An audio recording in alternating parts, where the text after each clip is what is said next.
Battle Through the Heavens. By Heavenly Silkworm Potato. Kabanata 521. Pagsulong sa Dowling. Ang sorpresa ay sumilay sa mga mata ni Yao Lao sa loob ng kuweba ng bundok habang pinagmamasdan niya ang panggamot na likido na mabilis na umikot sa loob ng kahoy na palanggana. Sa kanyang kakayahan, natural niyang maramdaman ang puwersa ng pagsipsip na lumalabas ng paputok mula sa katawan ni Xiaoyan. Agad siyang bamulong ng mahina. Gusto ng maliit na lalaki na ito na makalusot sa klase ng Dadaoshi ng sabay-sabay. Nang hihiram ng mabigat na puwersang ito, mukhang mayroon siyang magandang pagkakataon. Gayunpaman, ang enerhiya na kailangan niya ay napakalaking halaga. Ang panggamot na likido ay mabilis na umikot sa loob ng kahoy na palanggana. Ang mga alon ng walang katulad na purong enerhiya ay lumabas mula sa panggamot na likido. Sa wakas, bumuhos ito sa katawan ni Xiaoyan sa panahon ng pagsasanay nito. Habang dumadaloy ang dalisay na enerhiyang ito hanggang sa mawala ito, ang kulay ng orihinal na maraming kulay na panggamot na likido ay mabilis na naging mapatla. Ayon sa bilis na ito, malamang na hindi gaanong oras ang kakailanganin bago ang napakalaking enerhiya sa loob ng medicinal liquid ay ganap na nasipsip ni Xiaoyan. Bukod sa pagsipsip ng enerhiya sa loob ng panggamot na likido, ang sobrang lakas na puwersa ng pagsipsip ay pilit ding hinihila at hinihigop ang nakapalibot na natural na enerhiya. Gayunpaman, ang enerhiya na direktang hinihigop mula sa kalikasan ay malinaw na maraming beses na mas batik-batik kumpara sa enerhiya sa loob ng panggamot na likido. Gayunpaman, ito ay higit na nakahihigit sa pagkakaroon ng walang katapusang halaga ng enerhiya na ito, at hindi ito mauubos kahit gaano pa karami ang hinihigop. Sa makatuwid, sa ilalim ng dalawang pronged engravings na ito, ang malakas na enerhiya ay dumarami sa katawan ni Xiaoyan sa walang tigil na takbo. Ito ay sumugod sa Dao Crystal na tila isang napakalalim na hukay. Bagamat napakabilis ng suction force ni Xiaoyan, ang enerhiya na kailangan niya para isulong ang kanyang level ay talagang sobrang laki. Kung nais ng isang ordinaryong tao na makalusot, walang alinlangan na kakailanganin niya ang akumulasyon ng lakas sa mahabang panahon. Ang dami ng enerhiya na kailangan para sa pagnanais ni Xiaoyan na isulong ang dalawang antas ng sabay-sabay ay talagang isang nakakabigla na malaking halaga. Kaya naman, kahit na ang bilis ng kanyang pagsipsip ay napakabilis, ang kasing laki ng kamao na si Dao Crystal ay wala pa ring kaunting pakiramdam na napuno. Sa pinakadulo, ang orihinal na maliwanag na ibabaw ay naging mas maliwanag. Kasunod ng unti-unting daloy ng oras, ang momentum sa loob ng katawan ni Xiaoyan ay unti-unting nagpakita ng mga bakas ng gulong.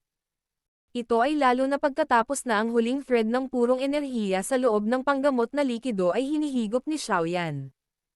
Ang pagkakaroon ng pagkawala ng suporta ng malaking halaga ng enerhiya, ang pagsipsip ng enerhiya mula sa kalikasan ay masyadong hindi sapat upang matugunan ang swallow demand ng Dao Crystal. Sa makatuwid, ang malakas na enerhiya na dumagsa sa katawan ni Xiaoyan ay nabawasan din ng husto. Ang isa sa mga pinakamasamang bagay na mangyayari habang umaasenso sa susunod na antas ay iyon ay isang hindi sapat na supply ng enerhiya. Magreresulta ito sa kabiguan na umabant sa susunod na antas. Gayunpaman, walang ibang pagpipilian para kay Xiaoyan na nasa loob ng kanyang kondisyon sa pagsasanay. Kaagad, paulit-ulit lang niyang maiikot ang kanyang chi method upang mapataas ang lakas ng kanyang pagsipsip ng enerhiya mula sa kalikasan. Ang isang tao ay maaaring makakuha ng walang katapusang supply ng enerhiya mula sa kalikasan, ngunit isang napakaliit na halaga lamang ng may batik-batik na enerhiya na iyon ang maaaring makuha pagkatapos na ito ay pino ng katawan ng isang tao. Ang halagang ito ay walang alinlangan na isang patak lamang sa isang balde para kay Xiaoyan na nasa kalagitnaan ng pagsulong. Sa loob ng kuweba ng bundok, tinitingnan ni Yao Lao ang panggamot na likido na naging malinaw na tubig. Muli niyang sinulyapan ang bahagyang pag-aalala sa mga kilay ni Xiaoyan. Pagkatapos mag-isip sandali, kinawayan niya ang kanyang kamay at muling inilabas ang core-quenching body milk. Binuksan niya ng bahagya ang takip ng bote at maingat na ibinagsak ang isang patak ng emerald liquid sa wooden basin. Kasunod ng pagbagsak ng core-quenching body milk, ang orihinal na malinaw na tubig kung saan makikita ng isa ang ilalim ay muling nagbago sa isang mayamang kulay na esmeralda. Ito ay napakayaman na mayroong ilang hamog, na hindi mawawala, na nagtatagal sa loob ng kahoy na palanggana. Napuno na naman ng napakalaking purong enerhiya ang tubig. Ang patak ng core quenching body milk na biglang idinagdag ay walang alinlangan na parang naghahatid ng uling sa isang tao sa panahon ng snowstorm mula sa pananaw ni Xiaoyan. Ang ligaw na purong enerhiya na iyon ay dumagsa sa katawan ni Xiaoyan sa pamamagitan ng kanyang mga butas, sa wakas ay naging sanhi ng pagod sa loob ng katawan ni Xiaoyan na muling mawala. Gumalaw ang kanyang isip at ang dalisay na enerhiya, tulad ng bumubulusok na tubig sa bukal, ay walang tigil na umiikot sa loob ng kanyang mga chipat. Sa wakas, bumuhos ito sa Dao Crystal. Nag-aambag sa malaking halaga ng enerhiya na kinakailangan. Walang ibang panggamot na sangkap na idinagdag sa core quenching body milk na ito upang ma-neutralize ito. Sa makatuwid, ang enerhiya na nilalaman nito ay higit na nakakapangilabot. Sa kabutihang palad, ang katawan ni Xiaoyan ay naging mas malakas pagkatapos hugasan ang utak ni Xiaoyan kanina. Kaya naman, ang labis na enerhiyang ito ay maaaring naglalaman pa rin ng mahinang pananakit matapos itong pumasok sa kanyang katawan, ngunit ang nakakapanghinang sakit mula kanina ay hindi naramdaman. Ang patak na ito ng core quenching body milk ay nagbigay ng malaking lakas kay Xiaoyan. Gayunpaman, ang enerhiya na kailangan para sa kanyang pagsulong ay maaaring tawaging hindi pangkaraniwan. Ang enerhiya na kailangan para makalampas sa hadlang na ito ay parang kabuuan ng lahat ng enerhiya na kailangan para sumulong sa loob ng isang klase. Kaya naman, kahit na ang enerhiyang nasa loob ng patak na ito ng core quenching body milk ay napakalakas, ang emerald medicinal liquid sa loob ng wooden basin ay muling naging malinaw pagkatapos ng isang oras na wild engravings. Pinaikit ni Yao Lao ang kanyang mga mata habang nakatitig sa panggamot na likido sa kahoy na palanggana na muling kulang sa kulay. Walang magawa siyang umiling. Pagkatapos timbangin ang antas ng Qi Xiaoyan na kasalukuyang nagniningning, sa wakas, na may bahagyang pag-aalinlangan, ay nagbuhos ng 2 pang patak ng core quenching body milk sa kahoy na palanggana. Ang isang ordinaryong tao na gustong umabot sa yugtong ito ng pagpasok sa isang Daoling ay walang alinlangan na mangangailangan ng mahabang akumulasyon ng enerhiya. Ang akumulasyon na ito ay maaaring umabot pa sa haba ng ilang taon. Ang time frame na ito ay nagbibigay daan sa isa na makita kung gaano kalaki ang enerhiya na kailangan para malagpasan ang hadlang na ito. Kung hindi dahil sa natural na espiritual na bagay ng core quenching body milk, si Xiaoyan ay higit na makakalusot sa siyam na bituin na antas ng Dadoshi. Walang alinlangan na pag-iinit ng isang baliw kung gusto niyang makapasok sa klase ng Daoling sa isang pagkakataon. Gayunpaman, maswerte na ang napakabihirang at mahirap na mahanap na core quenching body milk na ito ay nagkataon sa kanyang mga kamay. Dapat sabihin ng isa na ito ay isang pagpapala. Ang yaman ng enerhiyang nasa loob ng bawat patak ng core quenching body milk ay lubhang nakakabigla. Ang enerhiya ng antas na ito ay malamang na tumugma sa kalahating taon na halaga ng akumulasyon ng enerhiya para sa isang ordinaryong tao. Karamihan sa enerhiya ng 10 patak ng core quenching body milk kanina ay ginamit para pinuhin ang katawan ni Xiaoyan. 10% hanggang 20% na lamang ng enerhiya ang natitira at naabsorb ni Xiaoyan. Bilang karagdagan, ang isang patak ng core quenching body milk na idinagdag pa lang ay hindi sapat upang payagan si Xiaoyan na makapasok sa klase ng Daoling. Gayunpaman, ang 2 patak ng core quenching body milk na inihagis ni Yao Lao ay sa wakas ay naging huling sandok ng tubig sa napunong lalagyan. Ang isipan ni Xiaoyan ay paulit-ulit na nag-uutos ng enerhiya na sundan ang ruta ng Flame Mantra Chi Method para umikot. Walang humpay na dami ng enerhiya ang dumaan tulad ng isang kotse na tumakbo magpakailanman sa expressway. Sa wakas, na-charge ang enerhiyang iyon sa Dao Crystal. Hindi alintana kung gaano kalalim ang isang butas doon, sa huli ay may pagkakataon kung kailan ito mapupuno.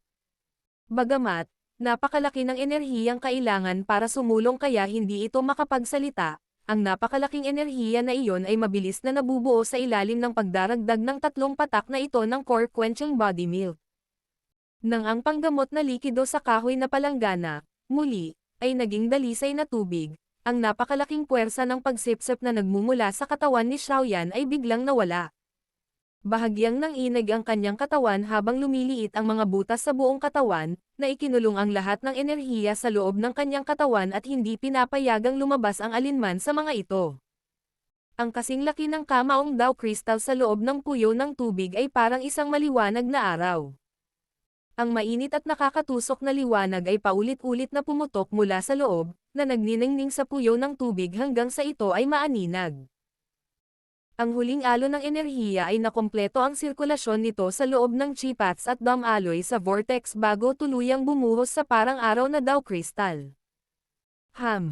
Kasunod ng pagbuhos ng huling alon ng enerhiya na ito, ang hugis rhombus na daw crystal ay biglang nanginig ng bahagya.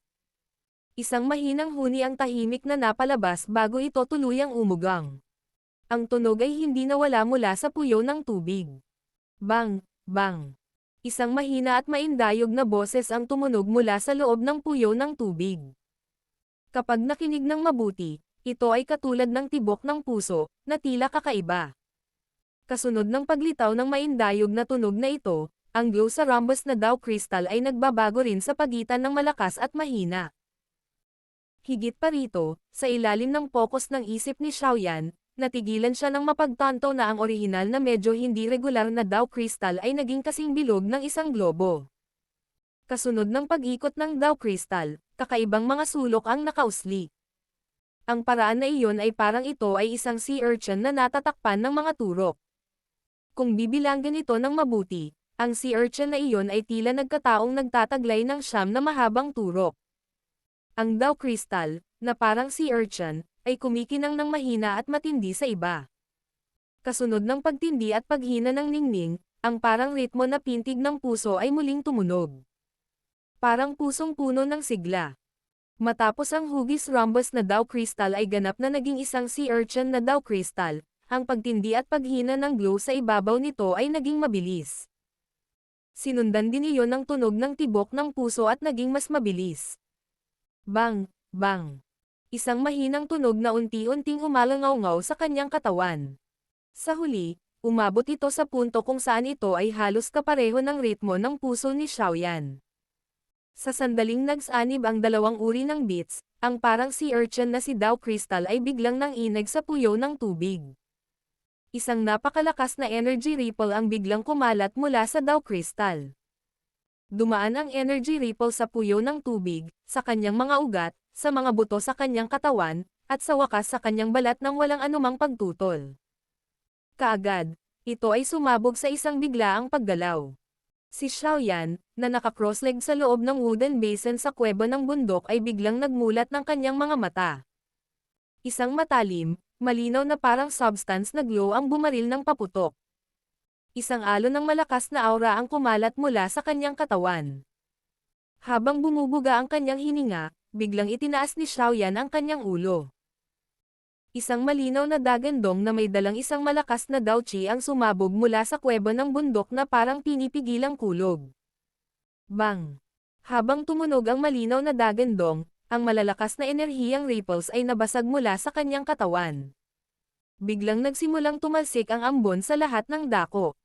Ang kahoy na palanggana kung saan kinaroroonan ni Xiaoyan ay naging sawdust sa ilalim ng napakalakas na alon ng enerhiya. Hindi huminto ang energy ripple matapos nitong basagin ang kahoy na palanggana, ngunit patuloy na walisin ang buong kuweba ng bundok. Sa isang iglap, sunod-sunod na alon ang mga tunog ng pagsabog sa kuweba ng bundok. Maraming crack lines ang nagsimulang kumalat sa malalaking bato. Sa wakas, niyakap nila ang buong kuweba ng bundok. Ang buong loob ng kuweba ng bundok ay isang ganap na gulo matapos ang malinaw na dagandong ay lumipas. Unti-unting bumagsak ang ambon at isang itim na anino ang kumislap sa paraang parang multo. Sa wakas, tumayo ito ng may pagmamalaki. Ang maselang at makisig na mukha ay napuno ng ligaw na saya. Nagtagumpay ba ako? Battle Through the Heavens. Kabanata 522. Pagbabalik sa Academy. Isang itim na kulay na figure ng tao ang kumikislap sa paligid, tulad ng kumukulog na kulog sa tuktok ng bundok. Bahagyang nakikita ang mahinang kulay pilak na kidlat sa ilalim ng mga paa ng figure ng tao.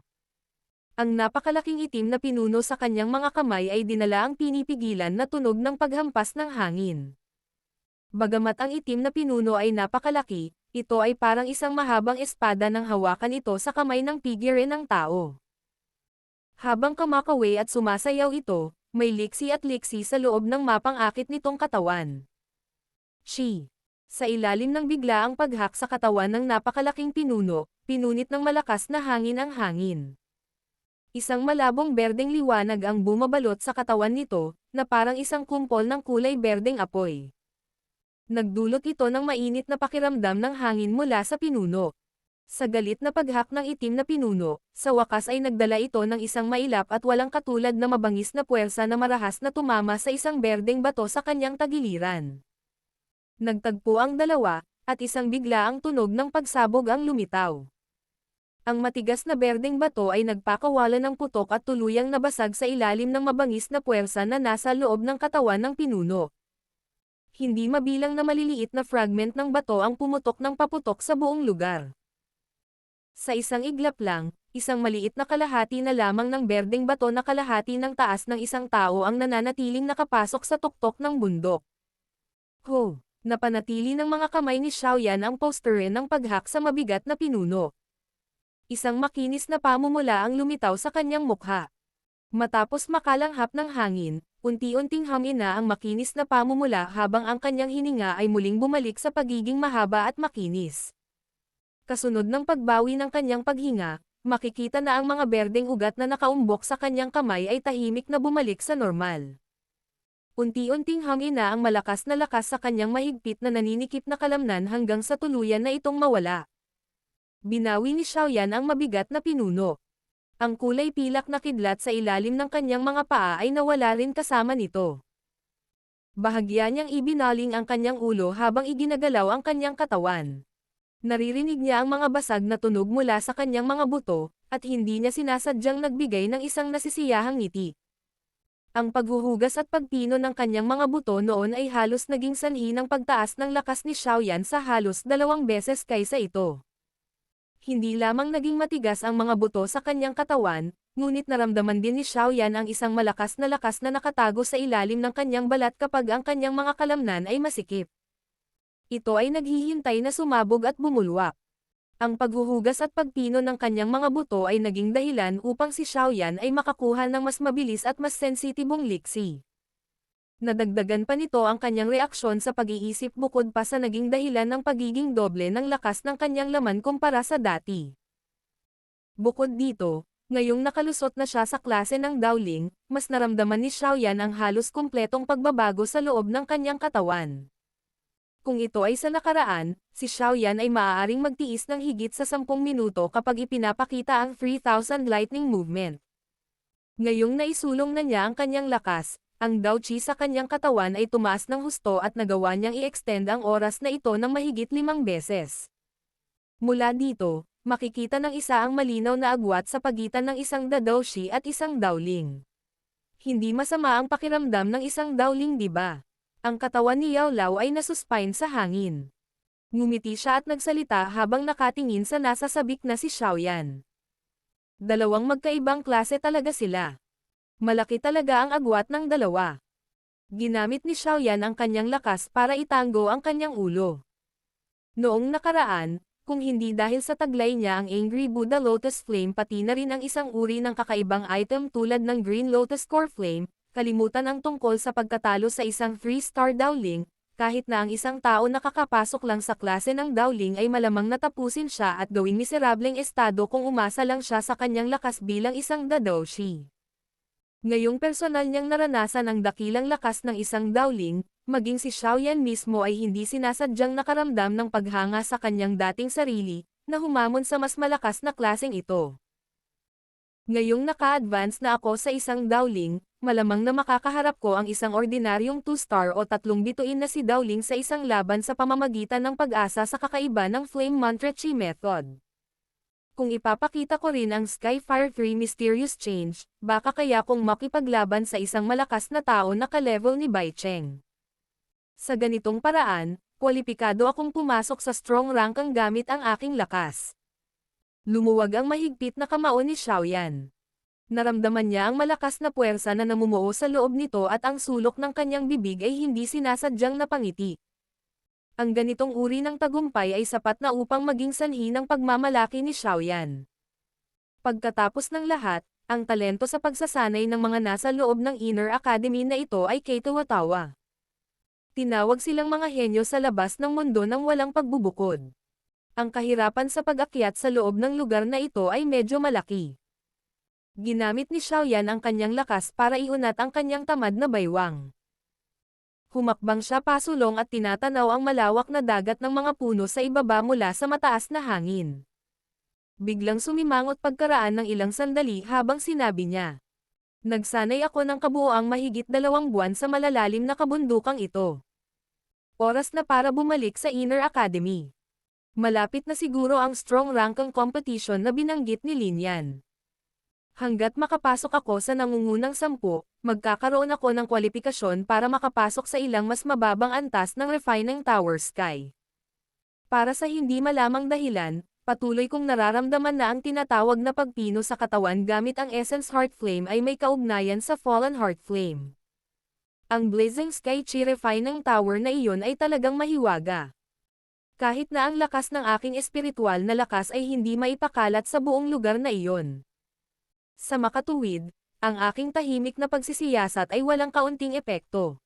Bagamat hindi ako makapag-usisa, naramdaman ko pa rin na may napakaraming malalakas na tao na nagbabantay sa pinakamababang antas kahit na ilang antas. Isang elite na si Dao Zhang. Wala kaming masyadong alam tungkol sa sitwasyon ng Fallen Heart Flame sa loob ng tower. Marahan na bamantong hininga si Xiaoyan. Medyo naiinis siya habang hinihimas ang kanyang templo. Bamulong siya. Nakakagulo talaga.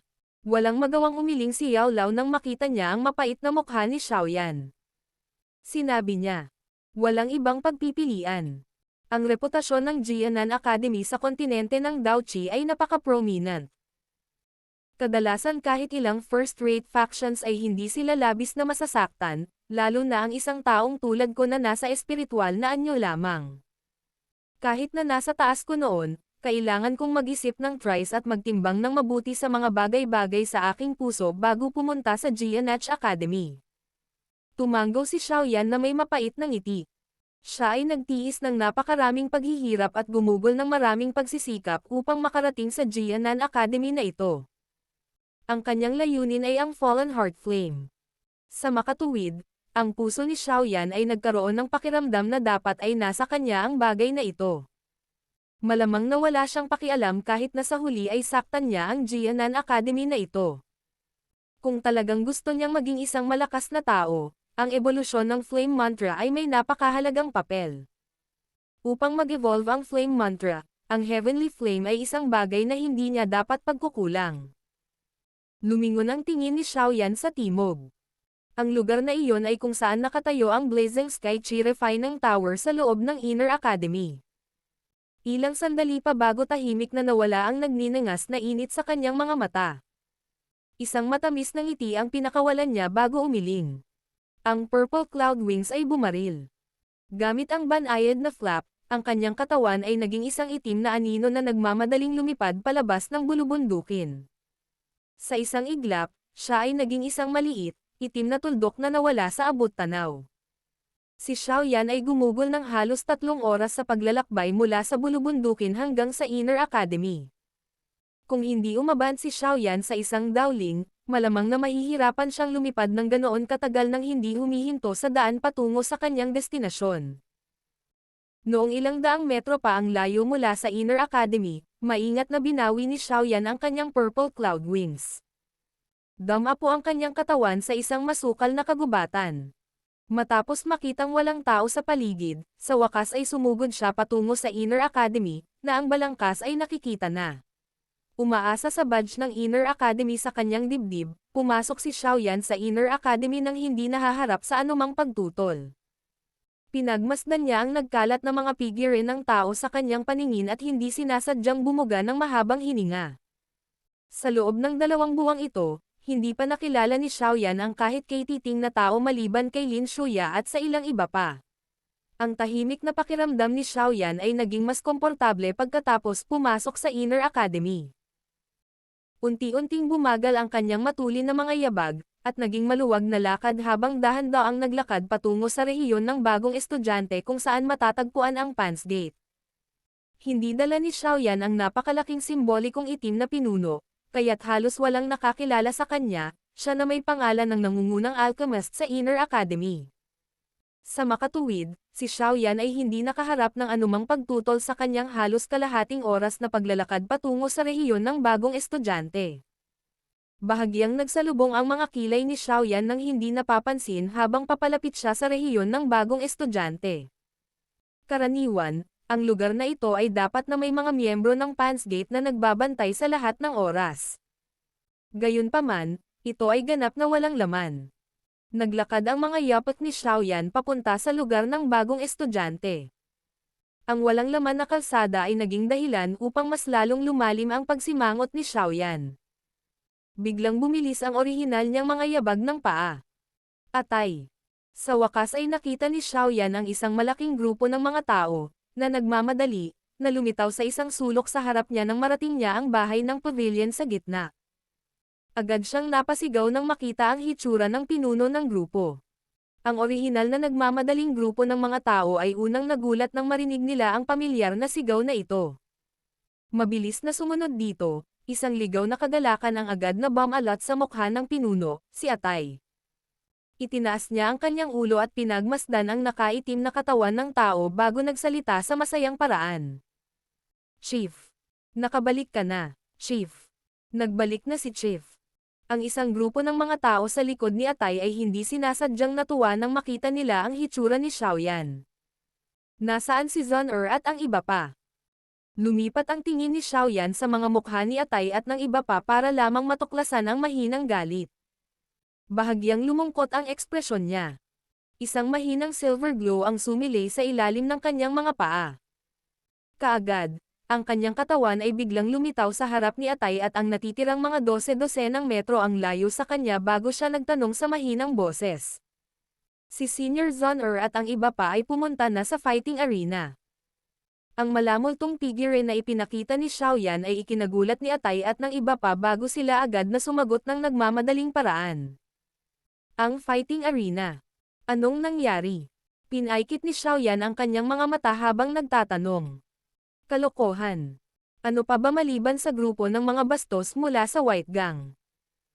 Biglang bumalot ang galit sa mga mukha ni Atay at ng iba pa nang banggitin nila ito. Kaninang umaga, pinangunahan ni Senior Hu Jia ang isang grupo ng mga miyembro mula sa Pans Gate upang pumasok sa Blazing Sky Chi-Refinang Tower upang magsanay. Sa orihinal, nakahanap na sila ng isang lugar at nagsanay sa loob nito sa loob ng ilang panahon. Sa huli, biglang pilit na itinulak ng mga miyembro ng White Gang ang pinto at umasa sa kanilang mas maraming tao para itaboy ang mga miyembro ng ating Pans Gate palabas. Nakipagtalo sa kanila si Senior Hu Jia, ngunit insulto siya ng ilang bastos sa kabilang panig.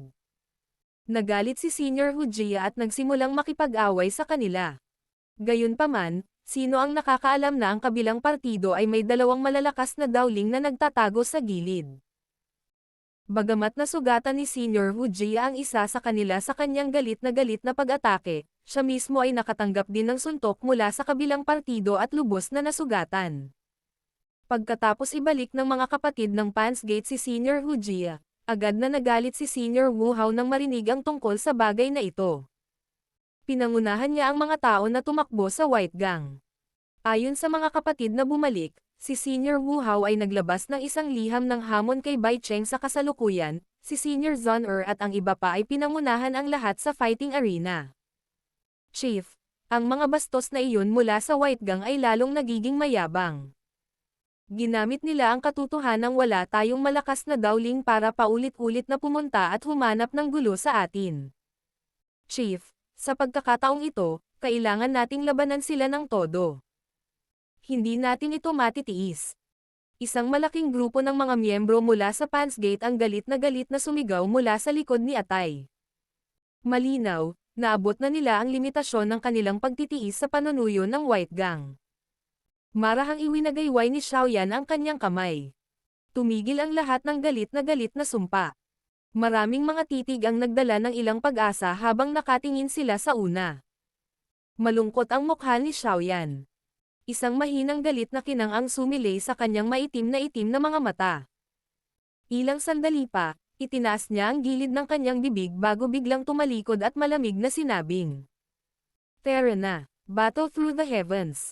Kabanata 523. Hitsura. Ang fighting arena ay ang pinakasikat na lugar sa loob ng Inner Academy. Karaniwang nagsasalita, ang medyo madugong lugar ng fighting arena ay isang salungat na pag-iral sa kapaligiran ng akademya. Gayunpaman, ang Inner Academy na ito ay hindi umiwas sa ganitong uri ng salungatan. Gayunpaman, dapat sabihin na ang mga desisyon ng Inner Academy ay isang matalino. Ang pagkakaroon ng fighting arena ay nagresulta sa pagiging iba ng mga estudyante ng Inner Academy sa mga estudyante ng ibang mga akademya, na alam lang kung paano lumaban sa ibabaw. Kung ang mga estudyante mula sa huling grupo ay mahulog sa isang brutal na labanan sa buhay at kamatayan, manginig ang kanilang mga paa. Dahil sa napapaligiran sila ng pinakamagulong rehiyon sa kontinente, ang uri ng mga mag-aaral na walang karanasan sa madugong labanan ay malamang na magkaroon ng mga posibilidad laban sa kanila sakaling mahulog sila sa Black Corner Region. Ito ay isang bagay na hindi mas tiyak ng Jianan Academy, na nagkaroon ng maraming salungatan sa Black Corner Region bawat taon. Sa ilalim ng paunang kondisyon ng pagkakaroon ng mayayamang gantimpala ng fire energy sa fighting arena, magkakaroon ng hindi mabilang na bilang ng mga mag-aaral na nakikipaglaban sa lugar na iyon. Bagamat gusto ng karamihan sa mga tao na masiyahan ang kanilang mga hangarin at gumawa ng isang pambihirang tagumpay mula sa isang labanan, ang pagkakaroon ng karagdagang gantimpala bukod pa sa pagtaas ng karanasan sa pakikipaglaban ay isang bagay na labis na ikinatutuwang matanggap ng lahat. Ang fighting arena ay mailalarawan na may kasing daming tao gaya ng mga bundok at dagat.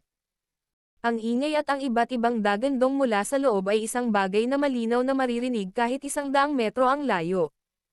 Ang fighting arena ay masikip, at puno ng hindi mabilang na bilang ng mga numero ng walang pagbubukod. Kung ang isa ay mabilis na sumulyap, ang isa ay makakakita ng mga itim na masa ng ulo ng tao. Isang napakaingay na tunog ang buzz sa kanilang mga tainga, na katulad ng napakalakas na ingay ng isang drill, na naging dahilan upang makaramdam ng pamamaga ang ulo ng ilan sa mga taong hindi sanay sa tunog. Ang napakalaking fighting arena na ito ay may medyo malalaking platform.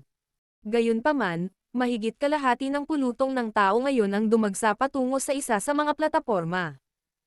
Ang malalakas na alon na nagmula sa marahas na banggaan ay nagdulot ng maraming hiyawan at malalakas na dagandong na sumikop sa buong arena. Chief, tapusin mo siya. Ipaalam sa mga bastos na bagong estudyante kung gaano kalakas ang ating white gang. Ang ilang mga mag-aaral na may suot na katulad na badge sa viewing gallery sa labas ng battleground ay nakatingin sa kanilang pinuno sa arena na may malaking kalamangan sa labanan. Baka sa mukha nila ang sobrang saya habang sumisigaw sila ng malakas. Sa kabila ng malakas na pagsigaw, ang ilan sa kanila ay hindi napigilan ang pagpapakawalan ng tawanan sa malaking grupo ng mga tao sa kabilang panig ng viewing gallery. Sa pagtingin sa karamihan ng tao sa viewing gallery sa tapat, makikita na ang pinuno ay isang binibini na nakasuot ng berdeng damit. Ang binibini ay napakaganda, ngunit ang bagay na talagang naging dahilan ng pagkaantig ng puso ng mga tao ay ang kanyang kakaibang malalotes na kilos. Ang dahilan kung bakit ang battleground na ito ay maaaring makaakit ng higit sa kalahati ng mga manunood ng fighting arena ay bahagyang dahil sa hitsura at kilos ng dalagang ito. Bagaman sila ay nahulog sa isang malaking kawalan sa larangan ng digmaan, ang tahimik na mukha ng babaeng nakaberdeng damit ay kalmado pa rin. Gayunpaman, ang kanyang maselang kilay ay naglalaman ng kaunting pagkabalisa. Nakatayo sa likod ng nakagreen na binibini ang isang malaking grupo ng mga estudyante na nakasuot ng katulad na badge sa kanilang mga dibdib.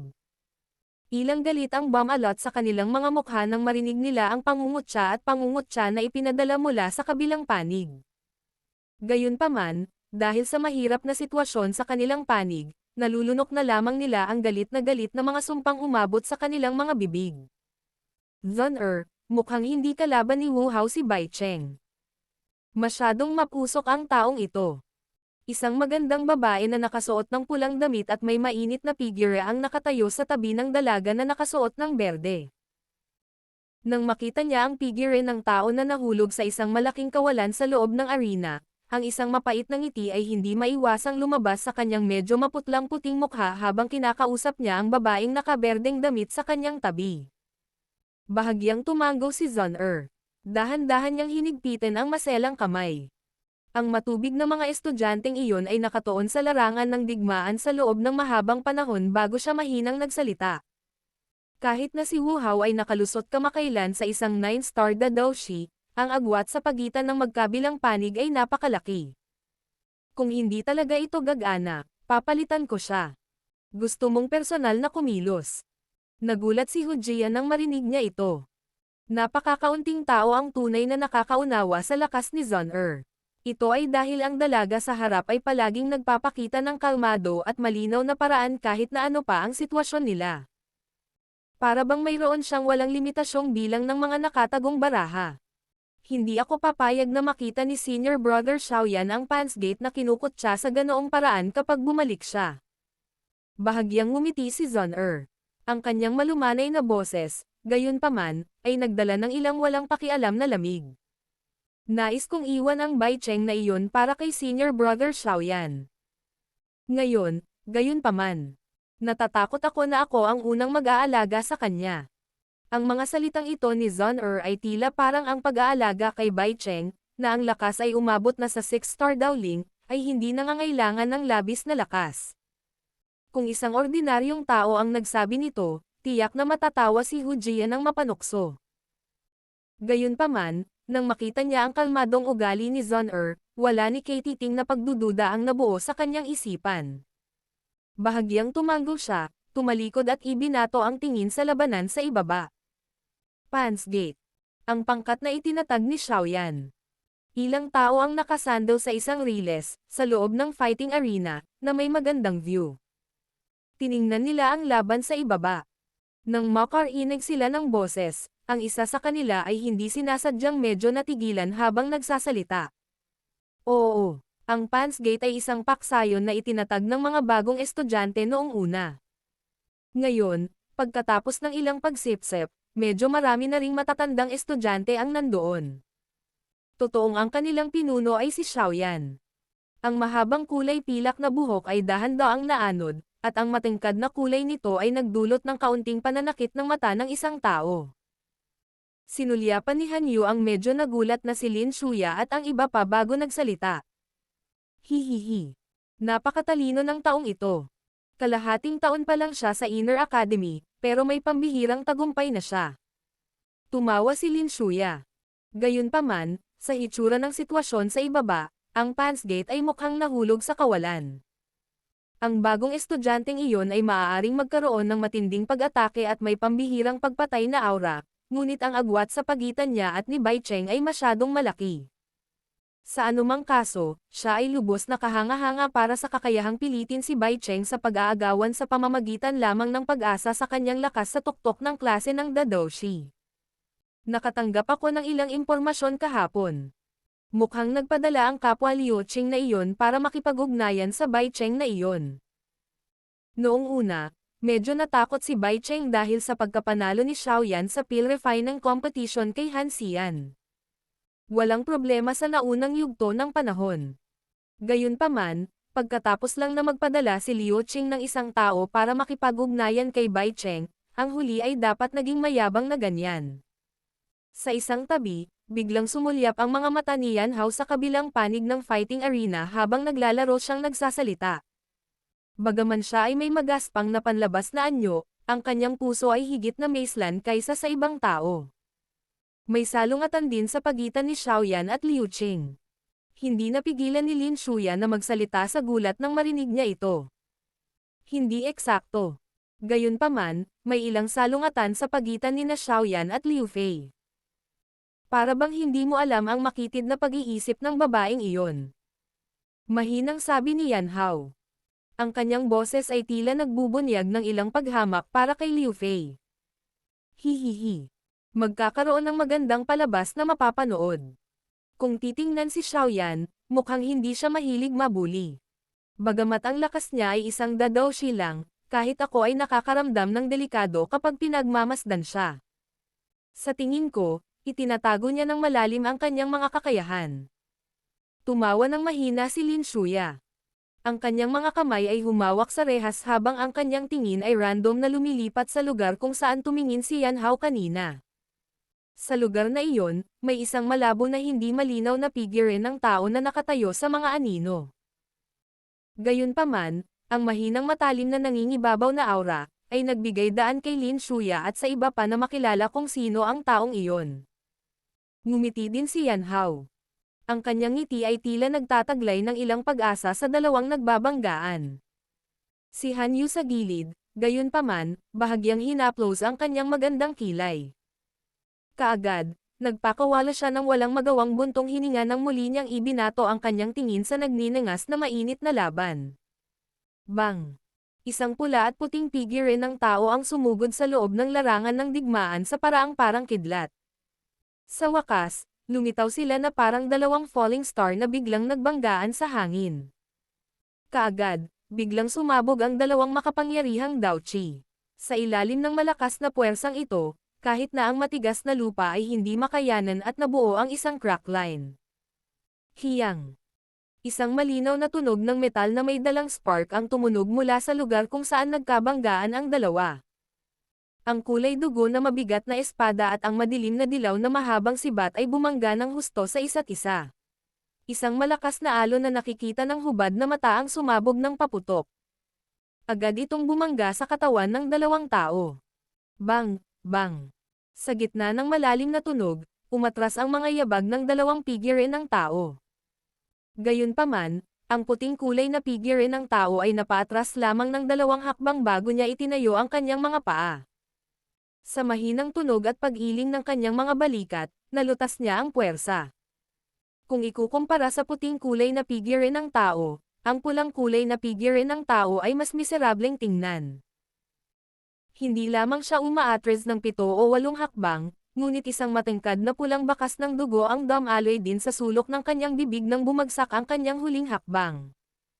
Ang kanyang chi ay nag-iiba-iba. Maliwanag, siya ay nakatanggap ng medyo malubhang panloob na pinsala. Chief, mahusay. Nang makita nila ang pulang kulay na figure ng tao na pinilit na bumalik at dumura ng dugo, ang grupo ng mga miyembro mula sa White Gang sa viewing gallery ay hindi napigil ang sumabog sa mga alon ng sigawan. Kaagad-agad, mas lalong lumakas ang pangungutya sa Pans Gate sa kabilang banda, na ikinagalit ng lahat ng miyembro ng Pans Gate hanggang sa maging berde ang kanilang mga ekspresyon. Ligaw at mayabang na brat. Gusto mo talagang hamanin ako habang nasa 9-star Daoshi ka lang. Masyado kang kumpiyansa. Ibinaba ni Bai Cheng ang kanyang maitim na dilaw na sibat, at inilagay ito na nakatagilid sa lupa. Napaangat ang sulok ng bibig ni Bai Cheng nang marinig niya ang malakulog na hiyawan mula sa paligid. Sabi niya na may malamig na ngiti. Sa mata ng isang tunay na malakas na tao, ang iyong Pans Gate ay isang payaso na tumatalon-talon lang. Paano kung makakakuha ka ng fire energy? Kahit gaano karaming fire energy ang mayroon ka, ikaw ay magiging isang malaking matabang tupa sa paningin ng iba kung wala kang anumang lakas. Pay. Isang subo ng sariwang dugo ang tumalsik mula sa bibig ni Wu Hao. Siya ay may madilim at solemn na mukha habang ang kanyang mga mata ay nakatitig sa malamig na ngiti ni Bai Cheng na may kislap ng dugo. Ang ugali na iyon ay parang uhaw sa dugo, mabangis na hayop. Sa ilalim ng pokus ng ganitong uri ng ekspresyon, maging si Bai Cheng ay nakaramdam ng kaunting lamig sa kanyang katawan. Lumiwanag ang dugo sa mga mata ni Wu Hao. Pagkaraan ng ilang sandali, tila nakagawa siya ng isang tiyak na resolusyon. Pinunasan ng kamay niya ang bakas ng dugo sa gilid ng bibig niya. Pagkatapos nito, dahan-dahan siyang gumuhit ng isang linya na may sariwang dugo sa mabigat na espada na kulay dugo. Kasunod ng bahid ng dugo, ang kulay dugo na mabigat na espada ay may ilang madilim na pulang kulay na bahagyang lumitaw. Isang kakaibang purple redness din ang unti-unting dumampi sa kanyang mukha. Bahagyang kumunot ang noo ni Bai Cheng nang makita ang kakaibang aksyon ni Wu Hao. Kinuha niya ang mahabang sibat sa kanyang kamay at itinutok ito kay Wu Hao mula sa malayo. Nang si Wu Hao ay handa nang i-activate ang kanyang huling trump card sa susunod na antas, isang kulay berdeng magandang figure ang biglang kumislap at lumitaw sa larangan ng digmaan sa isang maliksi na paraan. Ang kanyang perpektong puting jade-like na kamay ay marahang tinapik ang kanyang mga balikat. Kaagad, tumahimik ang ligaw at marahas na enerhiyang umiikot sa loob ng katawan ni Wu Hao. Hayaan mo akong pumalit. Isang mahinang boses ang naging dahilan ng pagkagulat ni Wu Hao. Pinagmasdan niya ang malawilo na maselang bewang sa kanyang harapan. Gayunpaman, umiling siya at sinabi sa malalim na boses. Kaya ko siya. Isang matalim na sulyap ang ibinato ni Zon kay Bai Cheng bago agad na ibinaling ang kanyang ulo at hinagilap ang kanyang magandang kilay habang nakatingin kay Wu Hao na mapilit. Sa kalmadong tingin ng una, si Wu Hao ay agad na natalo. Humagalpak siya ng tawa at mahinang sinabi lang. Mag-ingat ka. Bakit? Wala bang tao ang Pans Gate? Gusto talaga nilang payagan ang isang babae na lumabas. Nasaan si Xiaoyan? Bakit wala akong makita kahit kay Titing na bakas niya sa sandaling ito? Huwag mong sabihin sa akin na natatakot siya. Hindi sinasadyang tumawa at tumawa si Bai Cheng nang makita niyang si Zon ang sumulpot sa larangan ng digmaan. Hindi kailangang kumilos ni Senior Brother Xiaoyan para mahawakan ka. Mahinang sabi ni Zon Ang kanyang ugali na parang walang ibang naruroon ay nagdulot ng pagkagulat sa maraming tao sa viewing gallery. Ang maaliwalas na aura na ito sa harap ng isang malakas na kalaban ay naging dahilan upang madagdagan ng ilang mga tao ang kanilang pagsamba sa babaeng nakaberdeng ito sa larangan ng digmaan ng maraming beses. Gayunpaman, habang bumubulala sila sa aura ni Zon hindi nila sinasadyang nakaramdam ng hinanakit kay Xiaoyan na hindi nagpakita ng sarili. Bilang isang lalaki, hinahayaan niya talaga ang isang babae na humakbang pasulong. Ganyan ba ka-arrogant ang lahat ng miyembro ng Pans Gate? Ang batch ng mga bagong estudyante ngayong taon ay talagang may pinakamasamang ugali sa lahat ng dumating nitong ilang taon. Hindi napigilan ni Bai Cheng na magalit nang minamaliit siya ng isang babae, lalo na ang isang napakaganda. Si Zon ay masyadong tamad na tumugon sa kanyang mga salita sa pagkakataong ito. Unti-unting sumili ang kulay gintong kinang sa kanyang maselang kamay. Ang malakas na enerhiya na nakapaloob sa loob nito ay tahimik na nagdulot ng medyo maraming tao na nagpalabas ng nagulat na ha. Sumili ang sorpresa sa mukha ni Bai Cheng nang makita niya ang kulay gintong pagkinang sa palad ni Zon Agad naman siyang nagpakawala ng malamig na tawa. Ibinaba niya ang kanyang mahabang sibat, at isang mayaman, makapangyarihang madilim na dilaw na Daochi ang nakatikip dito. Ang gininto ang glow at dark yellow glow sa battleground ay lalong lumiwanag. Ilang sandali pa, sabay na kumikislap ang dalawang ilaw. Sa wakas, nagpaputok sila ng paputok sa ilalim ng pagtutok ng hindi mabilang na bilang ng mga titig. Kaagad, nagkita sila sa himpapawid. Gayunpaman, tulad ng inaakala ng lahat na isang mabangis na banggaan ang muling sasabog, ang mahinang tunog ng dumadagandong na kulog ay umalangaw sa loob ng fighting arena. Sa sandaling lumitaw ang dumadagandong na tunog, isang itim na kulay na after-image ang biglang lumitaw sa pagitan ng dalawang kumpol ng liwanag na malapit ng makipag-ugnayan. Ang magkabilang kamay ay nakalahad sa paraang parang kidlat bago nila idiniin ang kanilang mga sarili sa balikat ng magkabilang panig. Isang malumanay na puwersa ang unang lumabas, marahang niyugyog si Zon hanggang sa siya ay naanod pabalik sa gilid ng battle circle. Kaagad pagkatapos nito, ang kabilang kamay na nakipag-ugnayan kay Bai Cheng ay biglang nagpakawala ng mabangis na puwersa na yumanig sa huli hanggang sa ang kanyang mga binti ay nagmamadaling umatras. Ang hitsura ng itim na kulay na after-image pati na sina Zon at Bai Cheng na pilit na inalog pabalik ay isang bagay na nangyari sa loob lamang ng isang segundo. Karamihan sa mga tao ay naramdaman lamang na ang kanilang paningin ay naging medyo malabo. Kaagad, napatingin sila sa dalawang figure ng tao na pilit na pinaatres ng may pagtataka. Natural, ang pagiging mailap at mapagmataas ay nangangailangan ng kapital na maging ligaw at mayabang. Kung naramdaman ni Leader Bai Cheng na hindi ka na basta-basta na lamang maupo at manood, ako, si Xiaoyan, ay maaaring makipaglaro sa iyo. Hindi ako magiging dahilan ng pakikipag-away sa isang babae para mawala ang iyong katayuan. Isang mahinang tawa ang biglang umalangaw sa loob ng arena. Nagulat ang lahat. Nagmamadali nilang inilipat ang kanilang mga tingin at agad na tiningnan ang isang tao na nakasuot ng itim na figurine na hindi na malayang lumitaw sa larangan ng digmaan. Puno ng pagtataka ang mga mukha nila. Ang itim na kulay na after image sa battleground ay mabilis na naging totoo. Bahagyang itinaas ng nakaitim na figurine ng tao ang kanyang ulo, ipinakita ang isang maselang at gwapong nakangiting mukha. Gayunpaman, makikita ng sino man na mayroong malalamig na layuning pagpatay sa ilalim ng ngiting ito. Ngayon ay magsisimula na ang masayang palabas. Biglang nagningning ang mga mata ni Lin Shuya habang nakasandal siya sa rehas sa sulok ng fighting arena. Ang kanyang tingin ay hindi sinasadyang lumingon sa kinaroroonan ng mga anino. Ang figurine ng tao na nakatago sa lugar na iyon ay tila naituwid ang kanyang katawan sa sandaling ito. Ang matalim na nangingibabaw na aura ay tahimik na naging mas matindi.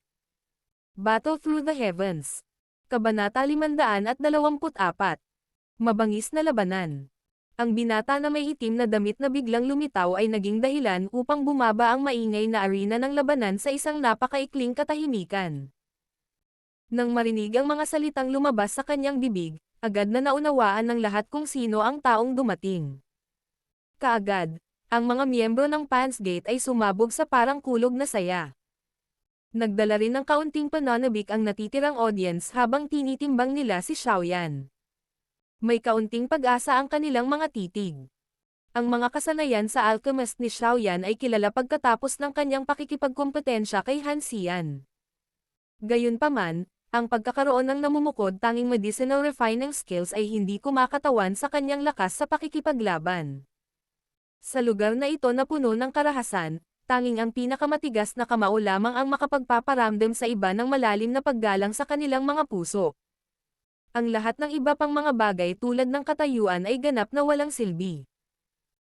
Sa makatuwid, sa hitsura ni Xiaoyan, gusto ng lahat na makita kung ang binatang ito, na may natatanging kakayahan sa pagpino ng tableta, ay magkakaroon ng kakayahan sa pakikipaglaban na sapat na upang maging seryoso ang pagtingin sa kanya ng iba. Sa sandaling napailing si Zun nakaramdam siya ng pamilyar na lakas.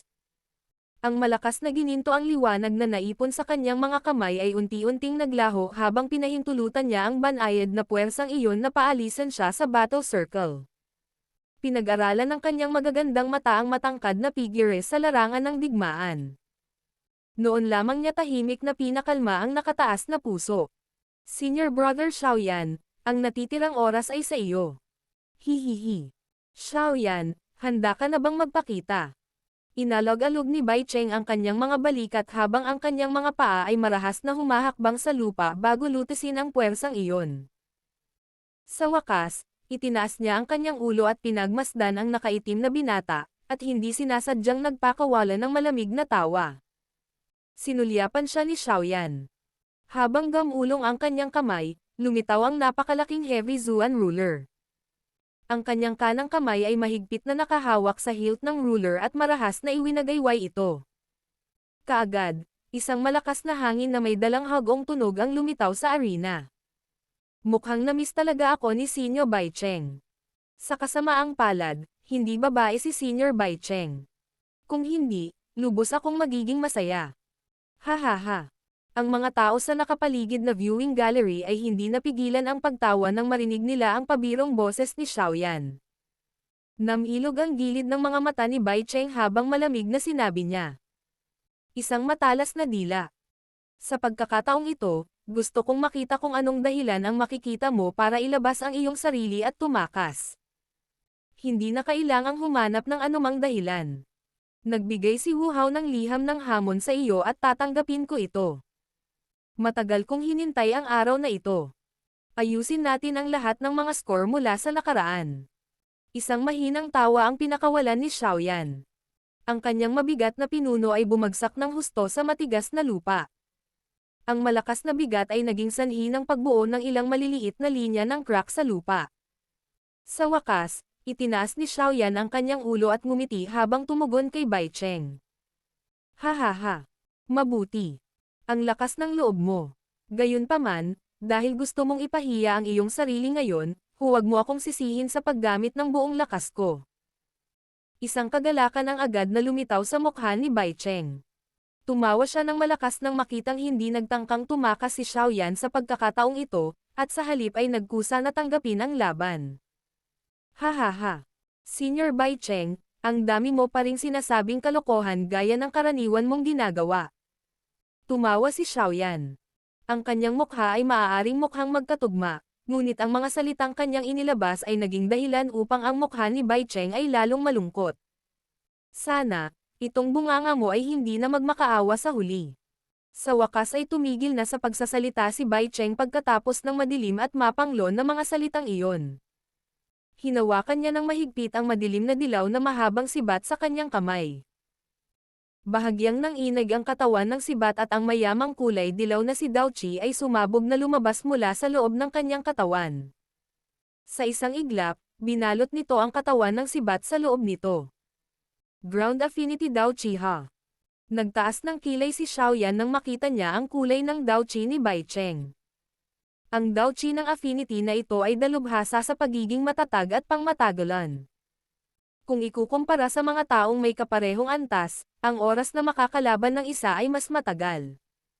Bukod dito, ang ganitong uri ng Dao Qi ay nakatuon sa pagtatanggol.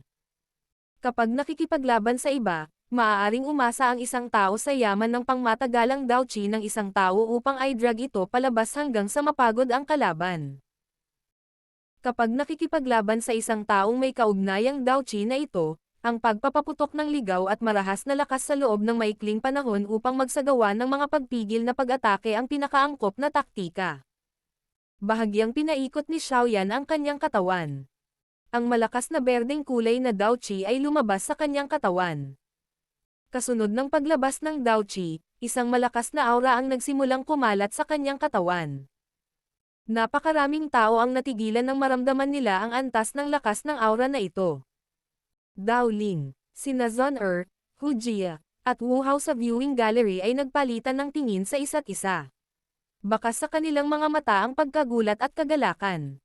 Hindi inaasahan na talagang pumasok si Xiaoyan sa klase ng Dao Ling matapos siyang hindi makita sa loob ng 2 buwan. Isang antas bawat buwan. Ang bilis ng pagsasanay na ito ay isang bagay na sumasailalim sa isang pag-urong ng pagsasanay sa loob ng Blazing Sky Chi-Refine ng tower sa buong araw ay hindi na makakahabol. Ang taong ito, naabot niya talaga ang klase ng Dao Ling pagkatapos ng wala pang kalahating buwan. Si Lin Shuya at ang iba pa ay nagpakita ng mga mukha na puno ng pagtataka. Noong nakilala nila si Xiaoyan sa malalalim na kabundukan, ang lakas ng huli ay higit pa sa isang 8-star o 9-star na Dao Qi. Bagamat ang isang tao sa klase na ito ay hindi pa masyadong malayo sa klase ng Dao Ling, sila, na personal na nakaranas ng hakbang na ito, ay malinaw na alam kung anong uri ng matigas na akumulasyon ang dapat gawin upang malagpasan ang hadlang sa pagitan ng isang Dao Qi at isang Dao Ling. Kaya naman, hindi nila maiwasang mamangha nang makita nila ang antas ng kapangyarihan ng Qi ni Xiaoyan. Hindi katakataka na hinarap niya si Bai Cheng sa pagkakataong ito. Ito ay dahil mas lumakas ang kanyang lakas, ngunit kahit na iyon ang kaso, mayroon pa ring 6 na bituing pagitan sa pagitan nila ni Bai Cheng. Hindi ito isang bagay na madaling mabawi ng isang tao. Ngumiti din si Yan Hao at nagsalita sa kabila ng pagkagulat. Naniniwala ako na kaya niyang manalo. Isang ngiti ang sumilay sa malamig na mukha ni Han Yu sa tabi. Noong si Xiaoyan ay isa lamang 5-star o 6-star na Dao Qi, nagawa na niyang maging sanhi ng kahit isang 3-star na Dao Ling na makaramdam ng matinding takot. Ngayon na ang kanyang lakas ay tumaas at umabant sa klase ng Dao Ling, si Han Yu ay nagtataglay pa rin ng malaking kumpiyansa sa kabila ng katotohanan na si Bai Cheng ay 6 na antas na mas malakas. May tiwala din ako sa kanya. Nagtataka ako kung ano ang iniisip ng lalaking iyon. Tamad na iniunat ni Lin Shuya ang kanyang baywang. Ang kanyang tingin ay itinapon patungo sa mahinang figure ng tao sa madilim na lugar habang siya ay nakangiti at nagsalita. Sa sandaling kumukulo ang viewing gallery dahil sa Qi na ipinakita ni Xiaoyan, nagulat din si Bai Cheng. Isang pagtataka ang bumungad sa kanyang mga mata. Ilang sandali pa bago unti-unting lumitaw ang karagdagang kaseryosohan sa kanyang mukha. Malamig niyang sinabi. Hindi katakataka na mas mayabang ka sa pagkakataong ito. Sa totoo lang ay umunlad ang iyong lakas. Bahagyang nanginig ang katawan ni Xiaoyan. Ang malinaw na tunog ng pagbangga ng kanyang mga buto ay walang humpay na umalangaw-ngaw, tulad ng mga paputok sa loob ng kanyang katawan. Huminga ng mahabang hininga si Xiaoyan matapos itong magpatuloy ng ilang sandali. Bahagya siyang napangiti nang maramdaman ang napakalaking lakas na pumupuno sa kanyang mga kalamnan at buto. Habang nakataas ang kanyang ulo sa mata ni Bai Cheng, ang kanyang kamay ay biglang humigpit ang pagkakahawak nito sa hilt ng ruler. Ang kanyang mga paa ay dahan-dahang humakbang ng ilang hakbang habang ang mabigat na ruler sa kanyang kamay ay kinaladkad sa lupa, na naglalabas ng sya na tunog. Kasabay nito, nagdulot din ito ng puting kulay na bakas sa matigas na lupa. Malamig na pinagmamasdan ni Bai Cheng si Xiaoyan habang unti-unting lumalapit ang huli. Naramdaman niya na ang lalong lumalakas na chi at ang kanyang kamay ay bahagyang humigpit ang pagkakahawak sa kulay dilaw na mahabang sibat. Matiim na tumitig ang kanyang mga mata sa mga hakbang ni Xiaoyan. Nang si Xiaoyan ay humakbang sa radius na humigit kumulang 10 metro mula sa katawan ni Bai Cheng, isang mahinang sigaw ang lumabas mula sa bibig ng huli. Ang malakas na maitim na dilaw na Dao Qi, na parang makapal na dilaw na tubig, ay lumabas sa kanyang katawan. Ang mga paa ni Bai Cheng ay mabigat na humakbang sa lupa. Nag-transform ang kanyang katawan sa isang dilaw na anino. Ang Dao Qi ay mabilis na nag-ipon sa dulo ng kanyang sibat. Nang hihiram ng lakas ng pagsugod, ang kanyang katawan ay nakasalansan sa katawan ng sibat. Sa ilalim ng takip ng Dao Qi, ang kanyang katawan at ang mahabang sibat ay karaniwang pinagsanib. Medyo malakas ang mahabang sibat sa hangin at ang tunog ng chi-chi na ginawa nito. Ang lakas ng pagkarga ng isang malakas na 6-star Daoling ay magkakaroon ng lakas na maaaring makabasag ng napakalaking bato sa mismong lugar. Hindi nakaharap ni Xiaoyan ang mabangis na pambungad na pag-atake ni Bai Cheng. Bahagyang nakikita sa kanyang mga paa ang isang malabong kulay pilak na kinang. Habang umiindayog ang kanyang katawan, kakaiba itong nawala sa kanyang orihinal na pwesto. Bahagyang nagbago ang ekspresyon ni Bai Cheng matapos mawala ang kanyang target. Ang bilis nito ay kaya lang nakakakita siya ng isang sinulid ng itim na linyang dumaraan. Agad na umilo ang alarm sa kanyang puso. Sa nakaraan, si Xiaoyan ay tiyak na hindi nagtataglay ng ganoong bilis. Imposibleng tumaas sa ganoong antas ang kanyang bilis kahit pa-advance na niya ang kanyang lakas.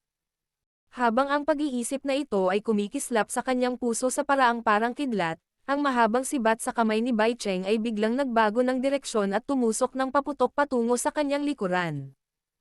Klang! Isang malinaw na tunog na may dalang ilang sparks na bumaril mula sa loob ng arena. Ang mahabang sibat na ginamit ni Bai Cheng na tumutusok sa likod niya ay hamarang sa napakalaking itim na pinuno. Ang malakas na puwersang nakapaloob sa itim na pinuno ay pinindot ang mahabang sibat hanggang sa bahagyang yumuko. Ang pisikal na lakas ng taong ito ay tumaas din ng husto. Ano lang ang nangyayari?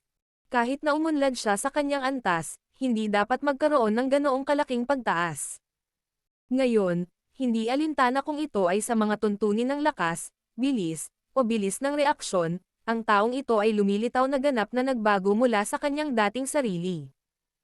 Ang mukha ni Bai Cheng ay agad na nagpakita ng ilang pagbabago nang maramdaman niya ang lakas na ipinapadala mula sa mahabang sibat. Ang kanyang puso ay tila may napakalaking ligaw na alon sa loob nito. Si Xiaoyan ay natural na hindi naabala sa pagkabigla sa puso ni Bai Cheng. Ang mabigat na ruler sa kanyang kamay ay may dalang napakapidyo na humahanggos na tunog ng hangin habang marahas itong hamampes sa braso ni Bai Cheng. Ang orihinal na napakabigat na pinuno ay sumayaw ng mas masigla at mapanlin lang sa kanyang kamay kaysa sa mahabang sibat sa kamay ni Bai Cheng. Sa ilalim ng makapangyarihan at marahas na paggalaw na ito, maging si Bai Cheng ay naging medyo abala dahil sa hindi niya magawang mag-react sa oras.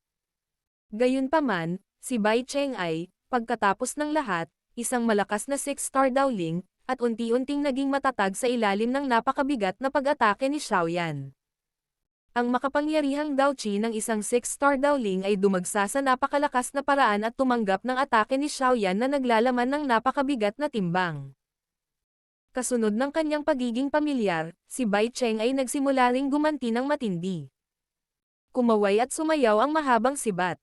Para lang itong makamandag na ahas na nakatago sa ilalim ng dilaw na buhangin. Ito ay mapanlinlang at mabisyo at sa bawat oras na ito ay tumusok patungo kay Xiaoyan, ito ay tatama sa ilang nakamamatay na lugar. Dalawang figure ng tao ang sumugod at kumislap sa larangan ng digmaan. Ang berde at dilaw na Daochi ay ginawang dalawang kulay na mundo ang buong bilog ng labanan. Sa tuwing magsasalpukan ang mabigat na pinuno at ang mahabang sibat, sila ay nanginginig at bubuo ng malakas na alon na nakikita ng hubad na mata. Kakalat ang ripple na ito at ang mga thread ng crack lines ay nagsimulang paulit-ulit na kumalat sa matigas na lupa. Bang! Ang mabigat na ruler at ang mahabang sibat ay idiniin sa isa't isa. Marahas na nabangga ni Xiaoyan si Bai Cheng. Habang lumalaganap ang hangin, si Bai Cheng ay nagmamadaling umatras ng ilang hakbang habang si Xiaoyan ay napaatras ng 4 na hakbang. Maliwanag, maaaring may kalamangan si Xiaoyan sa kanyang pisikal na lakas, ngunit sa sandaling ito, kapag ginamit ng kabilang partido ang makapangyarihang Daochi ng isang 6-star Daoling, siya ay nagiging mahina pa rin. Isang shoshi na tunog ang hindi sinasadyang lumabas mula sa viewing gallery nang makita si Xiaoyan na nasa isang mahirap na sitwasyon. Hiniram ng mga miyembro ng White Gang ang pagkakataon na maglabas ng pangungutya at tawanan. Ito ay isang malupit na puwersa. Hindi ito makapasok sa aking mata. Ikinaway ni Bai Cheng ang kanyang mahabang sibat matapos makuha ang kalamangan sa banggaan. Malamig siyang tumawa. Kung aasa ka pa rin sa brute force na ito pagkatapos nito, dapat kang gamulong mag-isa. Umangat ang sulok ng bibig ni Xiaoyan sa isang malamig na ngiti nang marinig niya ito. Sa ilalim ng tingin ng lahat, bigla niyang ipinasok ang mabigat na ruler sa lupa. Ang kanyang mga kamay ay mabilis na nakabuo ng iba't ibang kakaibang mga selyo ng kamay. Kasunod ng pagbuo ng mga handsil, ang mainit na kulay berdeng apoy ay biglang kumulot mula sa loob ng kanyang katawan. Binalot siya ng kulay berdeng apoy hanggang sa siya ay nagliliyab.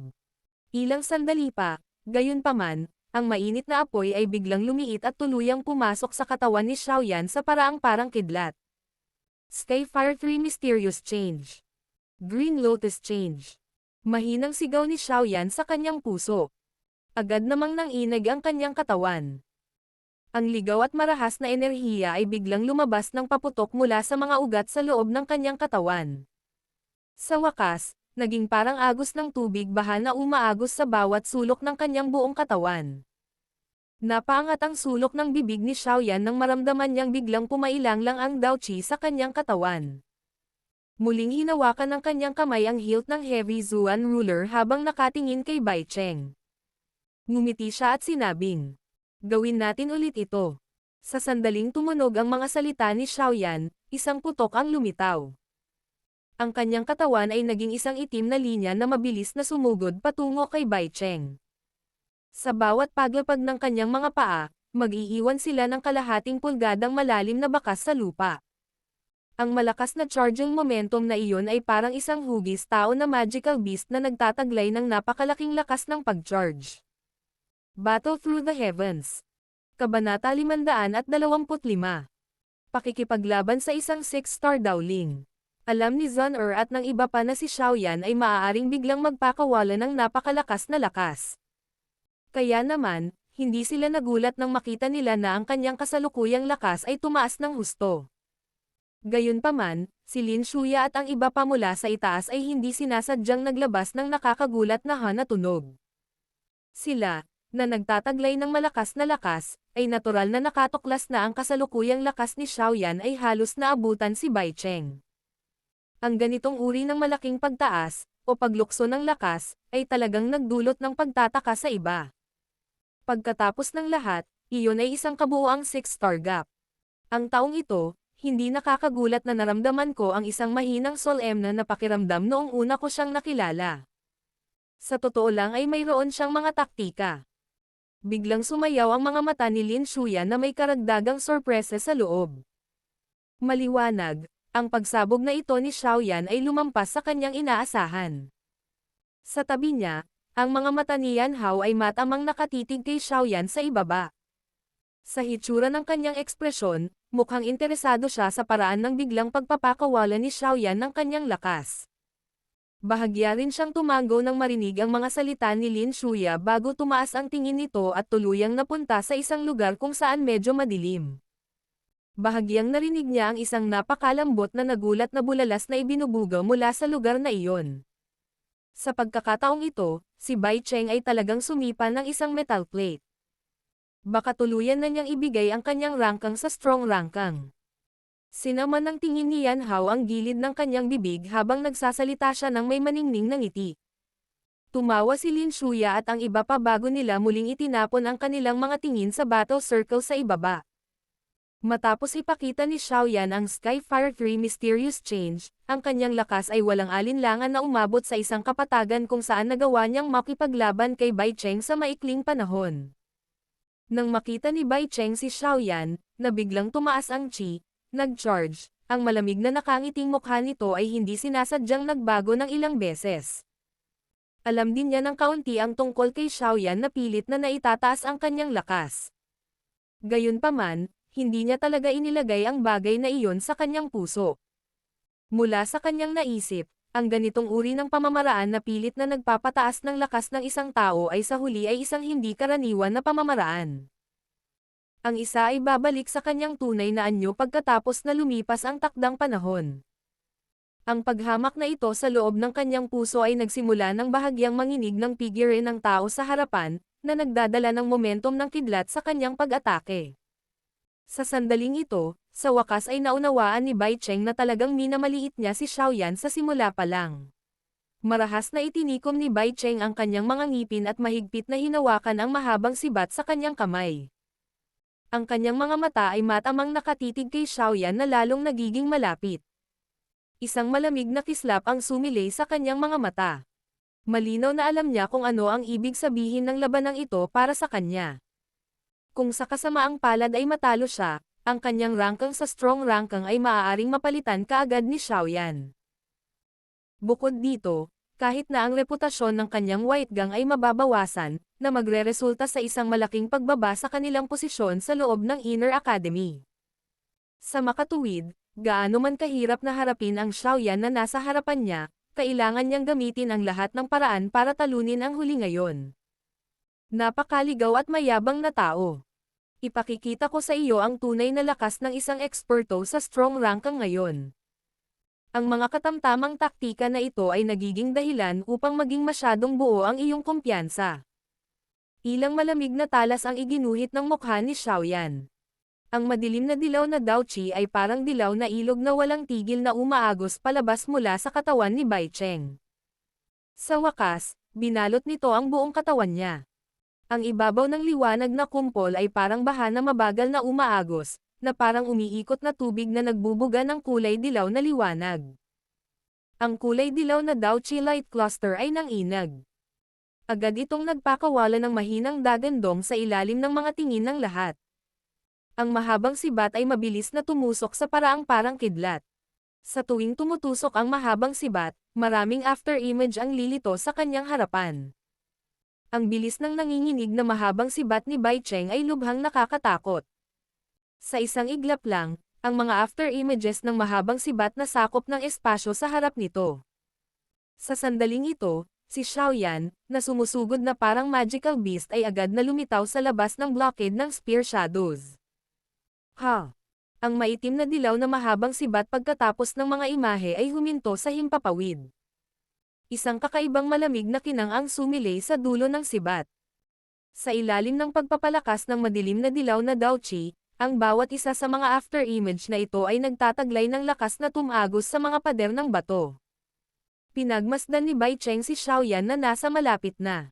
Isang malamig na sigaw ang biglang sumabog. Kasunod ng tunog ng sigaw, ang madilaw-dilaw na mahabang sibat na afterimages, na tumakip sa lugar sa harapan, ay biglang bumaril ng paputok. Sa isang iglap, ang matalim na humahanggos na tunog ng hangin ay nagsimulang umungol sa loob ng bilog ng labanan, na tila napakatindi ng mata. Nagkaroon ng maraming afterimages na sibat. Sa pamamagitan ng kakayahang pagsamasamahin ang napakaraming afterimages sa isang pagkakataon, sapat na ito upang ipakita ang lakas ng kakayahan ni Bai Cheng. Ang isang miyembro ng strong rangkang ay karapat-dapat sa gayong reputasyon. Kung ito ay isang ordinaryong Daoling, malamang na ang tao ay mag-aagawan sandali sa ilalim ng matalim na pag-atake ni Bai Cheng. Gayunpaman, ang karanasan ni Xiaoyan sa pakikipaglaban ay hindi gaanong mas mababa kaysa kay Bai Cheng. Bukod pa rito, dahil sa ipinakita niya ang Skyfire 3 Mysterious Change, nagkaroon din siya ng lakas na makipaglaban kay Bai Cheng ng direkta.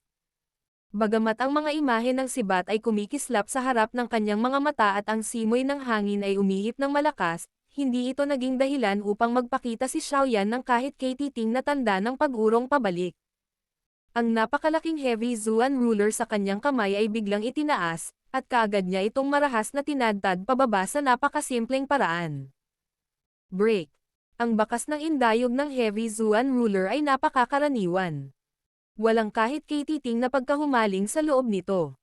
Ang ordinaryong hack na ito, gayunpaman, ay nagdadala ng walang kapantay na puwersa na maaaring hatiin ang mga bundok at basagin ang lupa.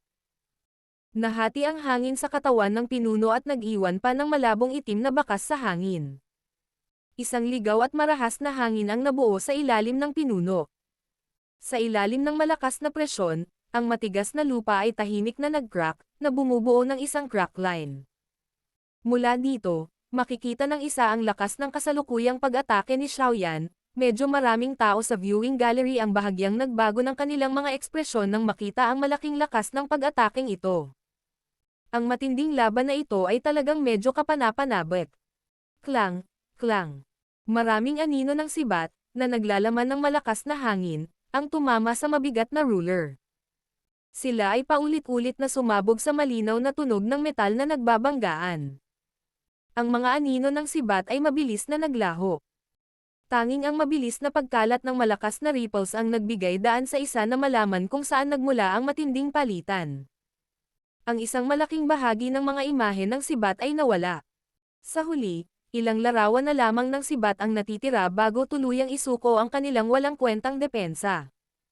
Ang katawan ng sibat ay tumahimik at ang isang malasubstansya na mahabang sibat ay napunit sa hangin sa paraang parang kidlat. Ang malakas na hangin ay mabilis na nag-ipon sa dulo ng sibat. Marahas itong tumusok patungo sa dibdib ni Xiaoyan. Pinaikit ni Xiaoyan ang kanyang mga mata. Mabilis niyang binawi ang mabigat na ruler sa kanyang kamay. Kaagad, ang pinuno ay tumayo ng husto sa kanyang harapan na parang isang maitim na kalasag. Ang maitim na dilaw na mahabang sibat na iyon ay tumama sa malawak na katawan ng pinuno. Sa sandaling magkadikit ang dalawa, ang katawan ng sibat ay biglang nagpakawala ng isang malakas na puwersa. Sa ilalim ng puwersang ito, ang mga paa ni Xiaoyan ay kinaladkad sa lupa at napaatras sa kabuuang 2 hanggang 3 metro bago huminto. Isang malamig na buntong hininga si Bai Cheng matapos niyang iling at pilitin si Xiaoyan pabalik. Bahagyang nanginginig ang kamay niyang nakahawak sa hawakan ng sibat. Ang ningning sa katawan ng sibat ay biglang naging mas maliwanag.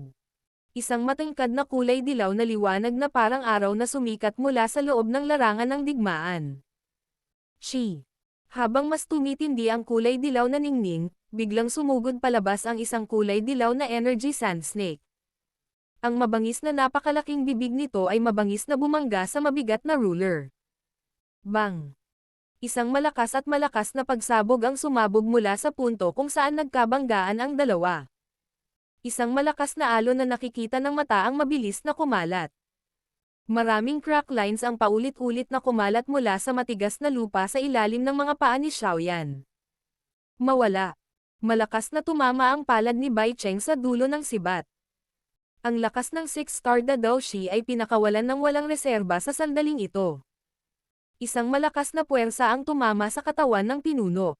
Sa isang malakas na pag-angat sa dulo ng sibat, ang maitim na mabigat na pinuno ay naglabas ng shoo na tunog at iniwan ang mga kamay ni Xiaoyan sa ilalim ng mga mata ng lahat. Sa wakas, gamulong ito ng ilang beses sa hangin bago ipasok sa lupa sa labas ng battle circle. Nagkagulo ang viewing gallery nang iwan ng mabigat na pinuno ang kamay ni Xiaoyan. Maliban kay Zun at sa iba pang nakakaunawa kay Xiaoyan, kahit ang mga miyembro ng Pans Gate ay hindi sinasadyang humigpit ang kanilang nakakuyom na kamao. Bakas sa mukha nila ang pag-aalala. Paano ka lalaban kung wala ang iyong armas? Ang pag-atake na naglalaman ng lahat ng kanyang lakas sa wakas ay naalis ang sandata ni Xiaoyan. Sa isang iglap, nakita ni Bai Cheng na malapit na ang tagumpay habang siya ay tumawa ng malakas sa isang masiglang paraan. Ang mahabang sibat sa kanyang kamay ay hindi huminto habang patuloy itong tumutusok ng paputok patungo sa dibdib ni Xiaoyan. Bahagyang nagtaas ng kilay si Xiaoyan nang iwan ng mabigat na ruler ang kanyang mga kamay. Dapat sabihin na ang spear technique ni Bai Cheng ay mas matalas at mas mabangis pa kaysa kay Bai Shan. Ang mahabang sibat ay parang kidlat. Nang maramdaman ni Xiaoyan ang mahinang pananakit na nanggagaling sa kanyang dibdib, ang kulay pilak na kidlat ay lumabas mula sa ilalim ng kanyang mga paa. Bahagyang nanginig ang kanyang katawan at nanatili sa lugar ang isang sobrang malabo na afterimage. Ang kanyang katawan, sa kabilang banda, ay lumitaw sa loob ng 10 metro mula sa orihinal na lugar. Ang mahabang sibat ay tumusok sa afterimage sa paraang parang kidlat. Bahagya itong gumalaw at hinampes hanggang sa nauwi sa kawalan. Itinaas ni Bai Cheng ang kanyang ulo at tinitigan si Xiaoyan na mahigit 10 metro ang layo. Hindi ka pa rin ba aamin ng pagkatalo mo? Kung lumuhad ka at humingi ng awa, may maipapakita ako sa iyo. Kung hindi, walang mga mata ang mga kutsilyo at sibat. Huwag mong sisihin ang senior na ito sa pagiging mabisyo kung puputulan ko ang iyong braso o binti mamaya. Hindi pinaghigpitan ng Inner Academy ang isa sa paggamit ng isang killer move sa isang lugar tulad ng fighting arena. Sa normal na mga pangyayari, gayunpaman, karamihan sa mga tao ay magpipigil ng kaunti maliban kung ang relasyon sa pagitan ng magkabilang partido ay lubhang kakilakilabot. Pagkatapos ng lahat, kahit anong sabihin ng isa, ito ay isang akademya at hindi isang totoong madugong fighting arena. Hindi pinansin ni Xiaoyan ang mapagmataas na si Bai Cheng. Bigla niyang sinulyapan ang mabigat na ruler sa labas ng arena bago bahagyang inalog ang kanyang katawan, naramdaman ang baha ng malakas na Dao Qi. Ito ay biglang nagsimulang dumaloy sa sandaling ito pagkatapos lamang itong makatakas sa pile ng Heavy Zuan ruler. Ibinaling ni Xiaoyan ang kanyang tingin at pinagmasdan ang madilim at solemn na malamig na mga mata na pagmamayari ni Bai Cheng. Tumawa siya ng mahina, ngunit hindi ibinuka ang kanyang bibig para magsalita. Lumitaw muli ang silver glow sa kanyang mga paa. Agad siyang humakbang ng marahan at parang multo lang ang katawan niya nang bigla itong sumulpot sa tabi ni Bai Cheng. Ang kanyang kamao ay natatakpan ng isang mainit na berdeng kulay na Dao Qi na nagdala ng mainit na hangin at talas habang ito ay marahas na hamampes patungo sa ulo ni Bai Cheng. Ang nakakatakot na bilis na ipinakita ni Xiaoyan sa sandaling ito ay naging sanhi ng biglang pag-ikli ng mga mata ni Bai Cheng. Ang kanyang ulo ay sumandal bilang isang reflexive action, at ang kamao na may dalang mainit na hangin ay gumuhit sa kanyang mukha, na naging sanhi upang makaramdam ito ng nagninangas na mainit na sakit. Itong lalaking ito. Bakit biglang tumaas muli ang kanyang bilis? Ang itim na anino na kumikislap sa harap ng kanyang mga mata ay nagdulot ng isang napakalaking nakakagulat na alon na tumaas sa puso ni Bai Cheng habang siya ay pinapagalitan sa paraang naguguluhan at nagagalit. Sa hindi pagkakaunawa kay Xiaoyan, natural na hindi alam ni Bai Cheng na kapag humiwalay si Xiaoyan sa Heavy Zuan ruler, ang kanyang lakas sa pakikipaglaban ay ganap na ilalabas. Para sa ibang tao, ang pagkawala ng kanilang sandata ay maaaring isang nakamamatay na suntok, ngunit para kay Xiaoyan, katumbas iyon ng pagtulong na alisin ang isang uri ng pagpigil sa kanya. Ang Xiaoyan na may hawak ng Heavy Zuan ruler ay hindi nakakatakot. Ang walang armas at walang kamay na si Xiaoyan ay isang tunay na makinang panlaban.